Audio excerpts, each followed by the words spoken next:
السلام علیکم ورحمۃ اللہ وبرکاتہ۔ دھوم دھام کی شادی رشتے کو مضبوط اور پائیدار بنائے۔ ایک آدمی کی بڑی دھوم دھام سے شادی ہو رہی تھی۔ اس کی دلہن اس کی اپنی پسند کی تھی اور دونوں اپنے خوبصورت لباس میں بہت ہی پیارے نظر آ رہے تھے۔ سب لوگ بہت خوش تھے اور ان دونوں کو مبارکباد دے رہے تھے۔ ان دونوں کی ایک پرسکون ازدواجی زندگی گزر رہی تھی۔ ایک دن صبح ناشتے کے ٹیبل پر بیوی نے میگزین میں کوئی آرٹیکل پڑھا تو اپنے شوہر کو سنایا کہ میاں بیوی کی زندگی مزید نکھر سکتی ہے اگر وہ کھل کر ایک دوسرے کو اپنی وہ عادتیں بتا دے جن سے وہ ایک دوسرے سے خفا ہوتے ہیں۔ دونوں نے ارادہ کیا کل صبح ناشتے کے ٹیبل پر ایک دوسرے کو اپنی لسٹ بنا کر سنائیں گے۔ ایک دوسرے کو کون سی خصلتیں جو ناگوار گزرتی ہیں وہ بتائیں گے۔ اگلی صبح دونوں ناشتے کے ٹیبل پر آئے، اپنی لسٹ کھول لی۔ پہلے میاں نے پڑھنا شروع کیا تو بیچ میں اس کی نظر اپنی بیوی پر پڑی تو وہ بیچاری کی طرح رو رہی تھی۔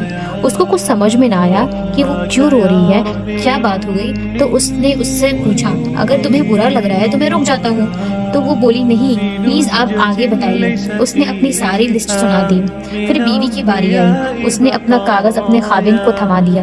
اس نے دیکھا تو وہ کاغذ بالکل کوڑا خالی تھا۔ اس کی آنکھوں سے آنسو جاری ہو گئے۔ اس کی بیوی بولی کہ آپ جو ہیں جیسے ہیں بالکل ایسے ہی مجھے پسند ہے اور میں آپ میں کچھ بھی تبدیل نہیں کرنا چاہتی۔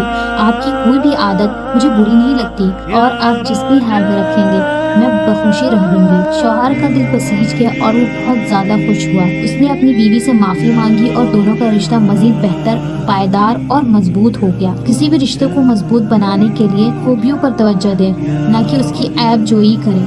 کبھی کسی کی برائیاں تلاش کرنے سے بہتر ہے کہ اس کی اچھائیاں دیکھیں۔ محبت ایک ایسا جذبہ ہے کہ ہم کسی کی تمام تر کمزوریوں کے باوجود اس سے عشق کرتے ہیں۔ در حقیقت کسی کی کمزوریوں سے پیار کرنا اور اس کو سہارا دینا ہی اصلی محبت ہے۔ محبت کے لیے دو بالکل پرفیکٹ لوگ نہیں چاہیے ہوتے، ایسے انسان درکنار ہوتے ہیں جو ایک دوسرے کا لباس ہوں اور ایک دوسرے کے عیبوں کو پردہ پوشی کریں۔ اگر کوئی یہ کہتا ہے کہ وہ آپ سے پیار کرتا ہے اور وہ آپ کو مسلسل حقارت کی نظر سے دیکھ رہا ہوتا ہے تو اس کی زبان پر نہیں اس کے رویے سے اس کو جانچیں، اور ایسی زہریلی رشتہ داریوں سے بہتر ہے کہ آپ تنہائی میں وقت گزار دیں۔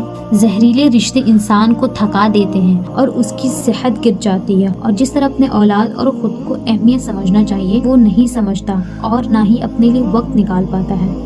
ایسے اپنے آپ کو نقصان پہنچانے سے بچائیں اور پہلے وقتوں کی طرح پوری زندگی برباد مت کریں۔ ایسے رشتے سے نکلیں اور اپنی اور لوگوں کی زندگی کو خوبصورت بنائیں۔